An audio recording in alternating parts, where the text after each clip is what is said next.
भारत के संविधान के अनुसार बोलने का मौलिक अधिकार प्रत्येक भारतीय व्यक्ति को है, तो हम भी भारतीय व्यक्ति हैं और हमको भी अधिकार है भारत में बोलने का। हम अपनी बात अगर बोलते हो, किसी को दिक्कत है तो वो ईयरफोन लगा करके घर पर टीवी बंद करके रखे, पानी ज्यादा पिए वरना हार्ट फेल हो जाए। मोदी के एक एक शब्द का क्रिटिसिज्म होना चाहिए और जम करके होना चाहिए, बार बार होना चाहिए। इससे कमियां दूर होती हैं, अच्छाइयां उभर करके धीरे धीरे डेवलप होती हैं। आज की डेट पे मोदी भगवान की तरह नहीं, खुद भगवान ही बन गए हैं। मेरा लिविंग गॉड है वो, living God. God Almighty himself has sent Modi ji as an avatar Purush, Jivit Sharda Shatam Param Ardaniya Narendra भाई। एक सेकंड चुप रहो। बाप जो पैदा किया उससे बड़ा मोदी है, उतना वो भगवान है, भगवान उनका नाम है भगवान। उनका सेवा करेंगे तो धन्य हो जाएंगे। पूरे देश को उनकी पूजा करनी चाहिए। मैं अपना भगवान मानता हूँ, मोदी को भगवान मानता हूँ, भगवान से ऊपर कुछ नहीं है। मोदी जी के रूप में श्री रामचंद्र ने जन्म लिया है, वो कृष्ण के रूप में पैदा लिया है मोदी जी। और माननीय मोदी जी भगवान राम का दूसरा रूप है। क्या भक्ति है, क्या आस्था है। और उनका कहना है कि वो बायोलॉजिकली नॉर्मल भी नहीं है। पहले जब तक माँ जिंदा थी मुझे लगता था कि शायद बायोलॉजिकली मुझे जन्म दिया गया है। माँ के जाने के बाद मैं कन्विंस हो चुका हूं कि परमात्मा ने मुझे भेजा है।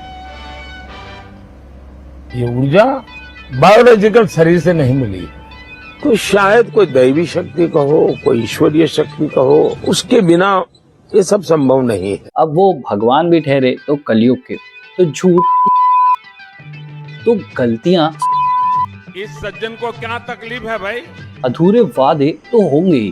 तो आइए देखते हैं बिगेस्ट मिथ्स जो मोदी जी ने बताए हैं। शायद सबसे बड़ा और सबसे ज्यादा बार किया जाने वाला एक झूठा वादा, भारत का ब्लैक मनी जो दूसरी कंट्रीज जैसे स्विस बैंक्स में इलीगली है वहां से वापस लाने का वादा। 2014 में मोदी जी का कहना था कि हम उस पैसे को वापस लाएंगे और लोगों में बांटेंगे, हर एक अकाउंट में वो पैसा बराबरी से बांटा जाएगा। देखो, मोदी जी की सरकार आने पर 100 दिन के भीतर भीतर हम सैकड़ों नहीं लाखों करोड़ रुपए देश को वापस दिलाने का काम शुरू करवाएंगे।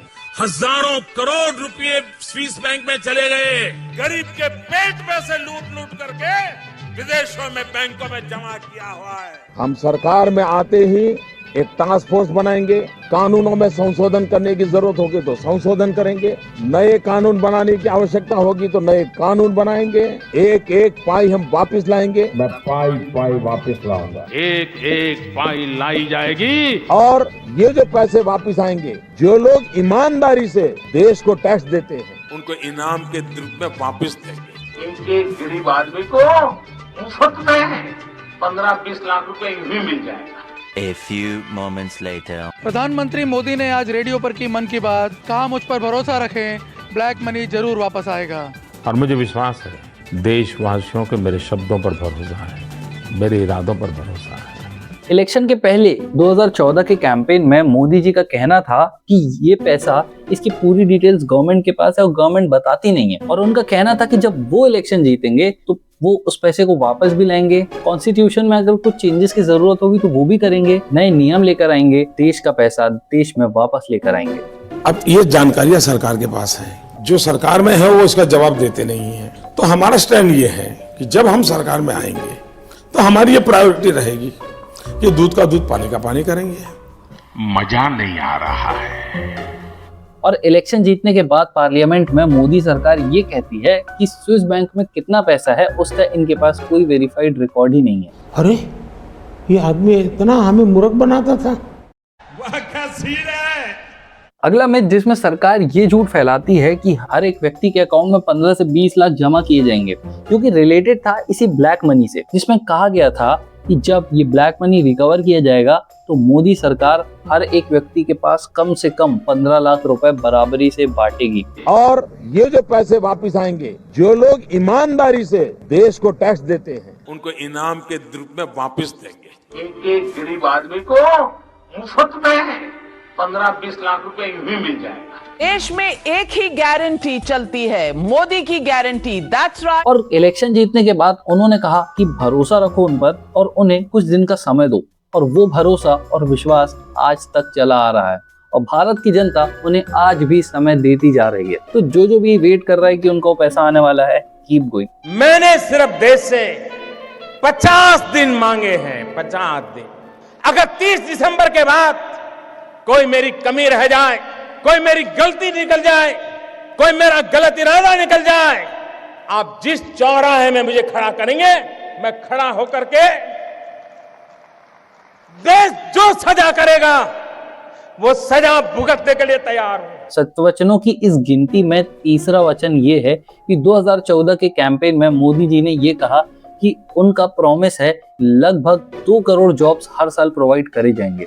और 2015 में इलेक्शन के बाद मोदी जी कहते हैं कि उनका टारगेट है लगभग 1 बिलियन जॉब्स, यानी करीब करीब 100 करोड़ जॉब्स क्रिएट करना। आइए देखते हैं इस बात में आखिर कितनी सच्चाई है।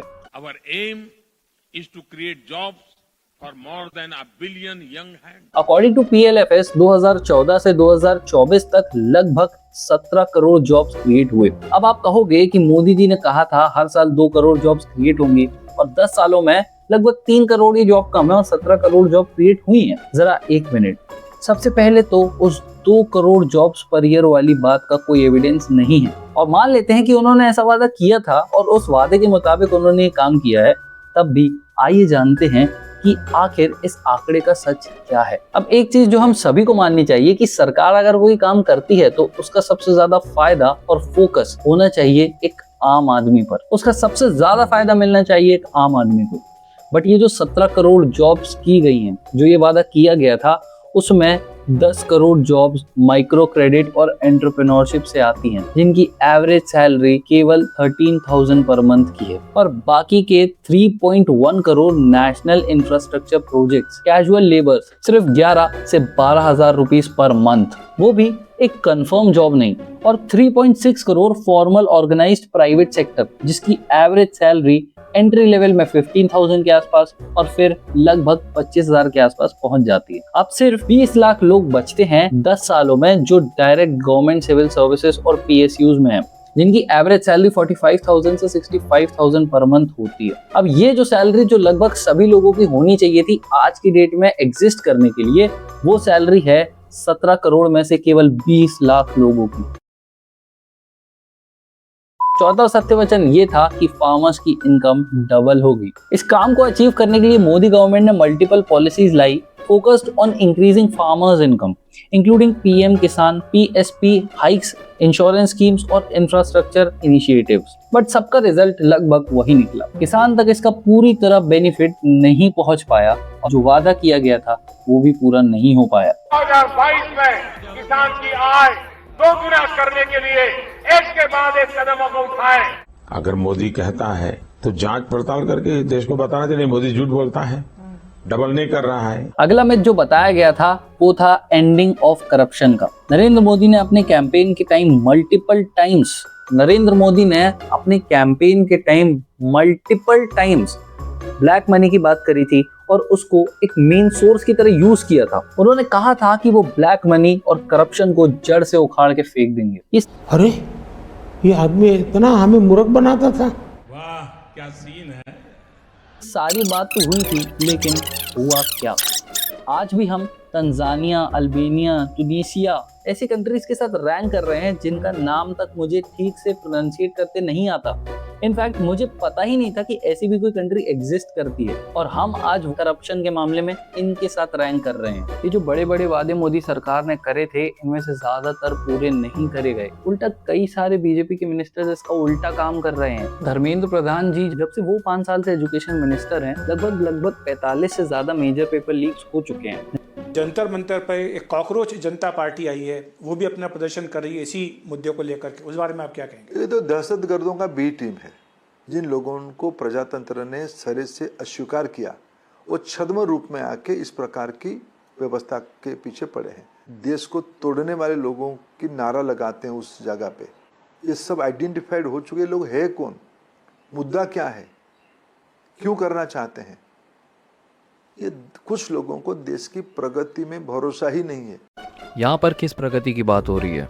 क्या उस प्रगति की बात हो रही है जब से ये एजुकेशन मिनिस्टर बने हैं तब से 45 से ज़्यादा पेपर लीक हो चुके हैं।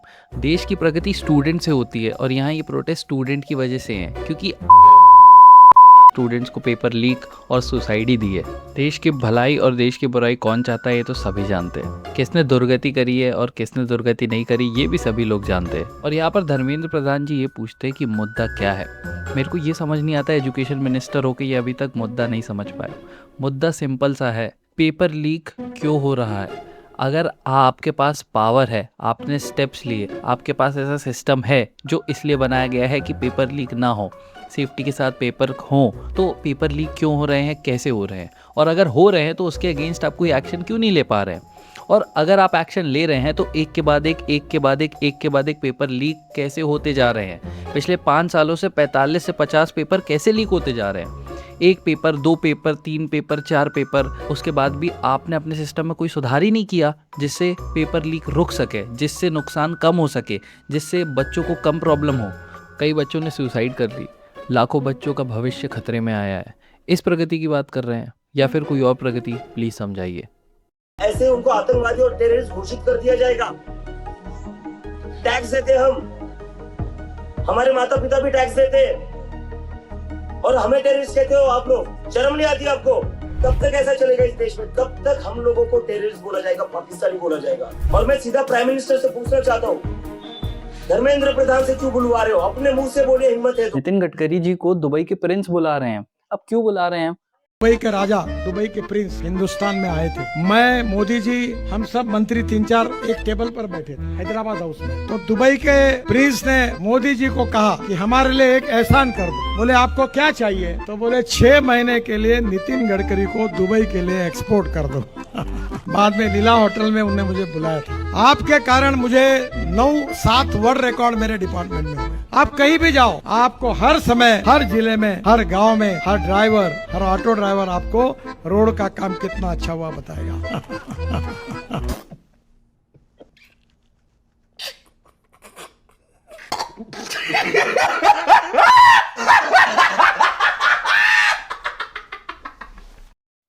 तुम्हें शर्म है? कुछ शर्म आया है?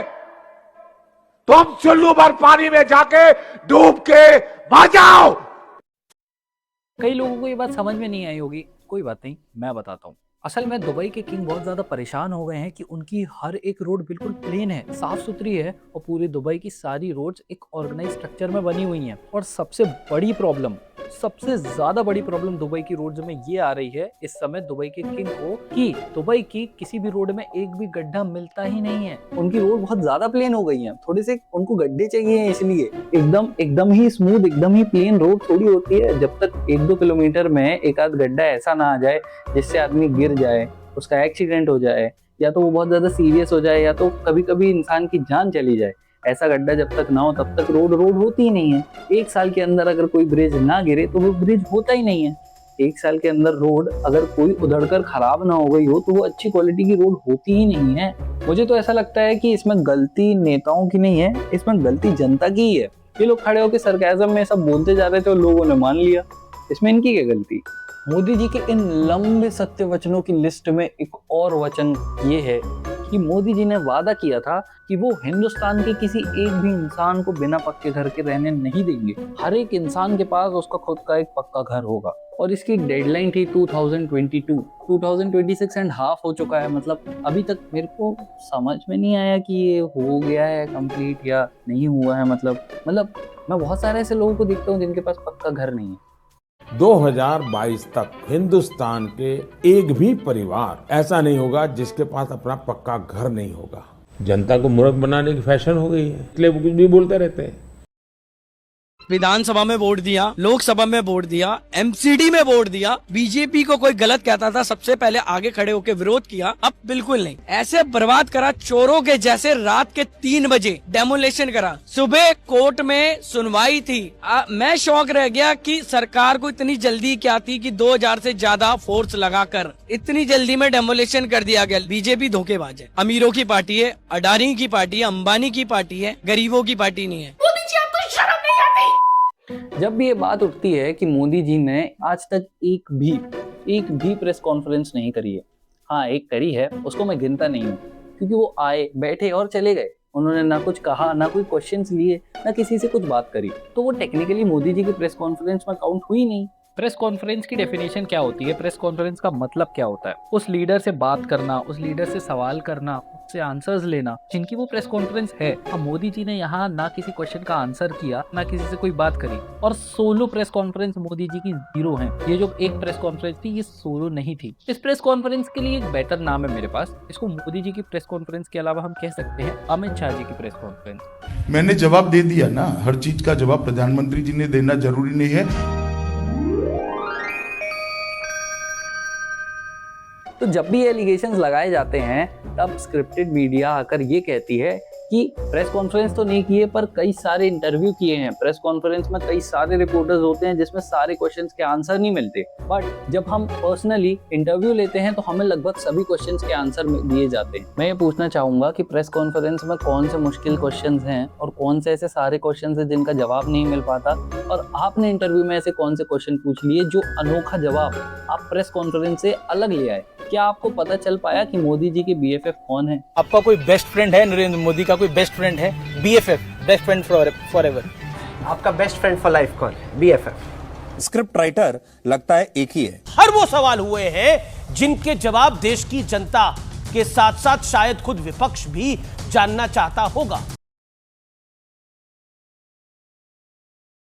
अब इस इंटरव्यू में मोदी जी अपनी यूनिक रीडिंग स्किल का राज बताते हैं। उनका फोटोजेनिक है। बट आई एम टोल्ड आपको बहुत पढ़ने की आदत है। दूसरा क्या होता है, मेरा फोटोजेनिक है। मैं जब कागज आता है तो यूं मैं ऐसे नहीं पढ़ता, पूरा पेज ऐसे ही, और मैं ऐसे रख देता हूँ। क्या फोटोजेनिक है वो नहीं पता, बट वो फोटोजेनिक है। वैसे मेरे हिसाब से तो वो रिवीजन कहलाता है। जैसे हम एग्जाम्स में पहले से पढ़ के जाते हैं और एग्जाम के थोड़ी देर पहले सिर्फ पेपर खोल के देखते हैं, रिवीजन, वैसे ही वो रिवीजन हो सकता है शायद। अगर हम देखें कि 2002 की उन दंगों में मोदी जी मीडिया पे बहुत ज्यादा नाराज दिखाई देते हैं। इस नाराजगी का कारण ये था कि 2002 में ग्राउंड रिपोर्टिंग के थ्रू मीडिया ने मोदी जी और संघ परिवार की पोल बहुत अच्छे तरीके से खोल ली, जिसमें रिपोर्टर ये साफ साफ बता रहे हैं कि मर्डर्स हो रहे हैं, चोरी हो रही है, लोग लूट रहे हैं, लोग एक दूसरे को मार रहे हैं, बट पुलिस सिर्फ चुपचाप खड़ी हुई थी, किसी ने कुछ भी नहीं किया। और उस समय वहां के CM थे Narendra Modi. Very difficult period. Do you think there's anything that you should have done differently? Yes, one area where I was very weak, and that was how to handle the media. On the worst day of the violence, when murder and looting were taking place all across the city, we saw policemen just standing by, watching what was happening, but doing nothing to try to stop it. The BBC, the Boring Broadcasting Corporation, BBC quit India. इस देश के media की हैसियत नहीं है, हैसियत नहीं है कि इस देश के प्रधानमंत्री के खिलाफ एक शब्द बोल दे। सत्य वचन ये भी थे कि पेट्रोल के रेट कम होंगे, LPGs के रेट कम किए जाएंगे, नोटबंदी के बाद ब्लैक मनी नहीं होगी, बट ना पेट्रोल के रेट कम हुए, ना LPG के दाम गिरे, और ना ही ब्लैक मनी पे कोई बड़ा असर दिखाई दिया। हर कोई हंसते हुए चेहरे बोल रहा है, नहीं मोदी जी ने अच्छा किया, अच्छा किया। फिर किसी दोस्त को फोन करता है, यार कोई रास्ता है? If you wanted to digitize, if you wanted people to use less cash, you could have asked them nicely. You didn't have to shock the system and kill civilians in order to get people to start using Paytm. साल का report card के कुछ ही घंटों में उन्होंने देश में जिस प्रकार से पेट्रोल के दाम बढ़ा दिए, ये दिल्ली सरकार की शासन चलाने की नाकामयाबी का जीता जागता सबूत है। अगर इसी प्रकार से महंगाई बढ़ती गई तो गरीब क्या खाएगा? अरे गरीब के घर में चूल्हा नहीं जलता है, बच्चा रात रात रोता है, माँ आंसू पी के सोती है, और देश के नेताओं को गरीब की परवाह तक नहीं है। तुम्हें शर्म है? कुछ शर्म आया है? आपके मन में भी कभी ना कभी सवाल आया होगा कि कंट्री में इतने सारे बाबा हैं और सबके मतलब कनेक्शंस पॉलिटिकली बहुत ज्यादा स्ट्रांग होते हैं, और ऐसा वो कैसे अचीव करते हैं और ऐसा क्यों? ना उनके पास कोई डिग्री है, ना कुछ है, ना कुछ है, वो सिर्फ बाबा हैं और उनके इतने स्ट्रॉन्ग कनेक्शन आखिर कैसे हैं? ये थ्रेड सिर्फ एक चीज से कनेक्ट करता है, इन बाबा लोगों को रिलीजन से, और यही रिलीजन का थ्रेड कनेक्ट करता है इंडियन पार्टीज को वोट से। इंडियन पार्टीज का सबसे बड़ा वोट बैंक रिलीजन के बेसिस पर ही है। अर्ली 2000 में मोदी जी के सबसे बड़े वोट बैंक में से एक थे आसाराम बापू। मोदी जी को कई बार उनके साथ देखा गया और आज की डेट में भी मोदी जी कई अलग अलग बाबाओं के साथ देखे जाते हैं। उनका one of the biggest vote bank है ये लोग, और ये चीज सिर्फ मोदी जी ने नहीं करी है, बहुत सारे अलग अलग लीडर्स इस चीज को बहुत पहले से फॉलो करते हुए आए हैं। इस मुद्दे को, इस थ्रेड को बहुत पहले से ही पकड़ कर रखा है, क्योंकि इसके जो वोट्स हैं वो इतने ज़्यादा स्ट्रॉन्ग हैं, इतने ज़्यादा स्टक्ड हैं, और इस थ्रेड के बेसिस पे जो वोट्स आते हैं उनको चेंज करना, उनकी मेंटालिटी चेंज करना, इंडियन लोगों की कोर रिलीजन बेस्ड मेंटालिटी को चेंज करना आज की डेट में इतना ज़्यादा डिफिकल्ट बन गया है। उल्टा ये लोग उनको भगवान बनाने लगे। अब यहाँ पर बाबा की बात करी जाए और हम रामदेव बाबा को भूल जाएं, ऐसा कैसे हो सकता है? मोदी जी और रामदेव बाबा का कनेक्शन तो काफी डीप है, क्योंकि रामदेव बाबा ने भी मल्टीपल टाइम्स इस ब्लैक मनी की बात करी है। और मेरे को एक चीज समझ में नहीं आती कि रामदेव बाबा बात करते हैं कि इस ब्लैक मनी को हम मिटाएंगे, और अचानक से 2014 में उनका पतंजलि ब्रांड जो 2000 करोड़ का था, 2025 तक आते आते वो लगभग 60,000 करोड़ का ब्रांड बन जाता है। एकदम से ये सडन इन्फ्लेशन कैसे? मतलब एकदम अच्छे काम करने जाओ और भगवान एकदम फल देने लगता है ना? मतलब ब्लैक मनी साफ करने गए, मोदी जी का साथ दिया, जो खुद कलयुग के भगवान हैं, और अपनी 2000 करोड़ की कंपनी एकदम अचानक से 60,000 करोड़ की बन गई। पर्सनली मुझे तो ये लगता है कि बीजेपी के मेजर वोट्स का एक ही सोर्स है, हिंदू मुस्लिम करके हिंदू वोट बैंक अपनी तरफ खींचना। गुजरात में नरेंद्र भाई ने किया है, कोई नहीं कर सकता। जो उन्होंने किया है ना, किसी मुख्यमंत्री ने नहीं किया होगा। जो 20-25 साल से हमारी नजरों में जो लोग थे उनको चुन चुन के मारा है। 3 दिन का मोहलत दिया था, 3 दिन में जो कुछ करना करो, कुछ भी हो, लेडीज हो, बच्चे हो, कुछ भी हो, काटने सिवा कुछ, मारो काटो जला दो। एक को प्रेग्नेंट थी, उसको हमने चीर दिया था जेल में। आप बताइए ना, छुड़ाया किसने? बताइए तो, कैसे छुड़ाया? हमको तो जेल से नरेंद्र भाई ने छुड़ाया। उन्होंने जज बदले और जज बदल के फिर नरेंद्र भाई ने सेटिंग की और नरेंद्र भाई ने हमको छुड़ाया, तो हम नहीं छूट सकते। एक और नैरेटिव फैलाया गया जो कि था अच्छे दिन आएंगे। अच्छे दिन, अच्छे दिन। मैं पूछना चाहता हूँ, कहाँ हैं और क्या है वो अच्छे दिन? क्या आपके मित्रों को 1 रुपए में जमीन बेचकर सबकी जेब भरना ये है अच्छे दिन?